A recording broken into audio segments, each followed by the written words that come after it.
time for something a little different. This is Zenless Zone Zero, the latest game from HoYoverse's, or, the guys who made Genshin Impact and Honkai Star Rail. Well, they are back with another new and exciting outing, and given we've worked with them so well in the past, they've kindly sponsored today's video so we get to take a little bit of a fun deep dive into this brand spanking new game early. Yep, it's not even out yet, and we have it. Isn't it nice to feel special? The open beta begins on July 4th though, so it's not too long of a wait before you can get your hands on it too. It probably seems kind of weird to be covering games on a channel like mine, but it's for good reason. One of those is a secret you'll soon find out about, but more than anything, it's because this game has one hell of a story component and some of the finest animation work around. Story? Animation? Hey, it's the Totally Not Mark special.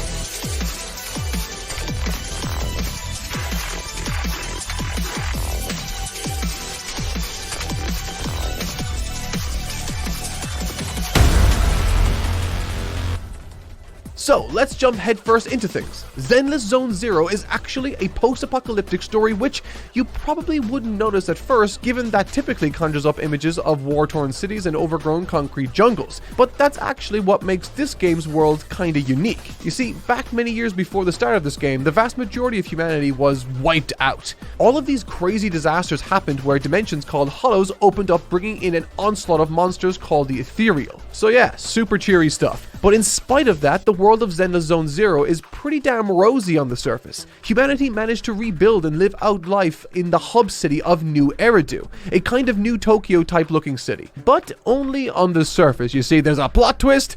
Enter capitalism, ho! Oh yeah, we got mature themes in here. We're doing good, we're cooking. This thriving city is sustained through extracting resources from the deadly hollows. Turns out those corrupted zones are rich with a valuable substance that's helped sustain humanity over the years, except, well, coming into contact with this stuff can also turn you into the corrupted, which is, just a little transformation that makes you lose all humanity and consciousness and slowly morphs you into a terrifying monster like the ethereal. Did I mention that this game was cheery? So yeah, of course, they monetized suffering and built a city off the back of it. How fun. But it gets so much worse. Big old companies rose up and started mining this stuff, selling off wares and making big bucks off the back of these disastrous zones. And that's where we come in. You didn't expect the higher ups to get away with monetizing this stuff alone, right? Oh, no. Outside of their cronies, there's a whole host of factions out there gunning for the materials, including Hollow Raiders. These fun folk take on commissions from the highest bidders, swoop in and rack up the goods. But to even have a chance of navigating these spooky ass spaces, they require what's known as a proxy. You know how in the Matrix you had operators who sat at their computer and guided the gang jacked in? Well, yeah, we're those guys. Except we're actually super cute and have a little bunny dude who joins the people inside the hollows. It is kinda cheery. The proxy gang in question is called Phaethon, a brother-sister duo called Wise and Bell. And when you kick off the game, you'll get the chance to pick which one of the two you want to play as. Both are fully voiced and have unique personalities, so if you're quiet and low-key quippy, you'll probably love Bell. And if you're more sarcastic and edgy, then Wise is definitely the one to go for. I didn't actually know this going in, so I picked Bell because I liked her design more. But it turns out she's kind of hilarious, so I regret nothing. Are you calling me a mutt, Billy? Wait a sec, manager, that's not what I meant! The real meat of the character work, though, is found in the clients you encounter. The first faction you'll be working with are the Cunning Hares. This ragtag group of ruffians are led by the hilarious, inept Nicole. You'll definitely recognize this character archetype for sure. She is such a motor mouth, full of bravado and confidence, and great at pretending she doesn't care what others think. And yet, deep down, oh my god, is she such a lovable dork. Tsundere, pink-haired, smug anime girl's got a chokehold and weaves like no other, I swear to god. She's a total money fiend, and you'd think the Cunning Hares would have money pouring out of every orifice with how much she charges for the group's work.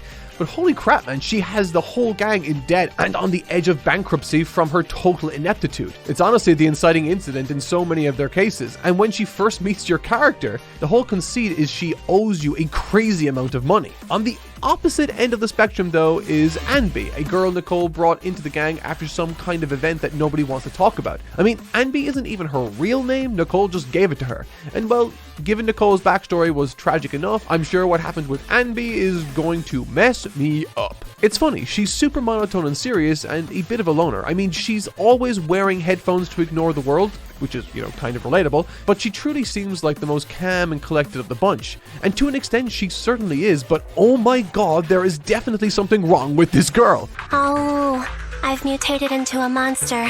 Rawr, rawr. Okay. she's a massive movie buff, which, hey, nothing wrong with that. I like movies. And it's also kind of great giving us proxies operate out of a movie rental place too. Only one problem. She kind of thinks movies are real and assesses combat situations based on movie plot lines, which honestly kind of reminded me of Abed from that show Community. And yet somehow she might be the most sane. The next member is Billy Kid, who, well, he's Deadpool. Robo Deadpool with crazy Super Saiyan hair. Yo, yo, yo, ladies! Good job today, as always. As a reward for your hard work, I got you some high-quality gun oil. Let me look for it. Look! It's a collab between 3 Gates Military Tech and Starlight Knight! Buy 4, get 1 free! It even came with an exclusive poster! Cheap stuff. This massive loser sentient cyborg is obsessed with a TV show called Starlight Knights, modeled his entire personality around them, and spends half of his time quoting lines from the show. He is relentless, hilarious, and easily my favorite of the bunch, and despite being the total antithesis of Anby, them both being media dorks makes them kind of hilariously compatible. There's a bajillion and one characters in this game, all with kick-ass designs and unique personalities, but it's the Hares who kick off this bizarre adventure. After being tasked to recover a strongbox and running into rival faction, the Red Fang Gang, the Hares are launched down into a hollow and lose track of it. After reconvening with a proxy and setting out to retrieve it, it all starts to unfurl into a web of mystery and deceit, as it turns out the contents of that box contain a pretty powerful secret related to the hollows themselves. It all spins off into a search for the client that takes you to places I'll let you find out for yourself. It's a simple but intriguing hook, and I honestly found myself compelled to play beyond the scope of this sponsored video to see where I ended up. I think part of that is because the actual presentation of the game is genuinely immaculate. The story is told through 3 different means. Firstly, you have the fully animated cutscenes that are just breathtakingly well constructed. The layouts, the crazy secondary motion, the sheer complexity of the character acting. It's a real triumph for 3D animation emulating 2D anime.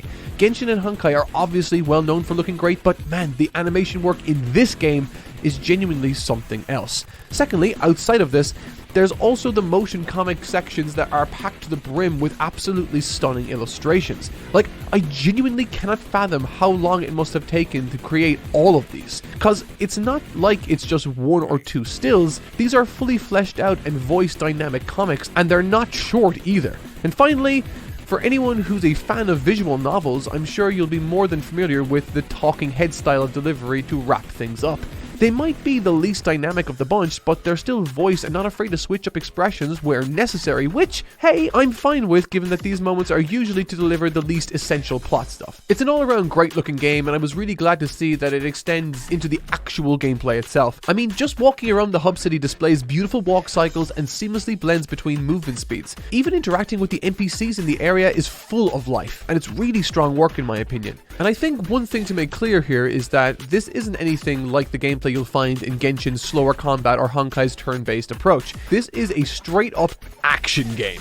It is speedy as all hell, with a real emphasis on perfect dodges, building special meter, and unleashing crazy ultimate moves. You're out in the world with 3 people, and the dodging works by swapping characters to continue the combo. And it's all done with just the slickest animation work, guys. Like, if you go frame by frame, you can see that they're really sticking to the fundamental 2D animation approaches like squash and stretch. It's also genuinely fantastic and breathtaking to see. I actually had a really good time playing this game. Like, I'm not great at games by any stretch of the imagination, but it all felt super intuitive and satisfying. There's maybe a little too much of the TV minigame where you have to navigate a sort of 2D maze where you're sometimes chased by a ghost from Pac-Man, but the actual core exploration and combat was such a highlight for me. Leveling characters felt easy enough too. The system that lets you assign buffs and build your characters to your approach wasn't particularly intimidating. It was generally just an all-around easy to digest experience. And I think that's kind of ideal for a game like this. Having played HoYoverse's last 2 games for the channel, I think this is probably the one that has really clicked with me the most. There's just something about the kind of cyberpunky undertones to this story that I just really enjoyed. It's got interesting things to say underneath the cutesy veneer of anime waifus and comedy, and I'm really interested to see where Belle and Wise's adventures take them across New Eridu. The game's open beta is upon us, so if you're interested in actually giving this a shot for yourself,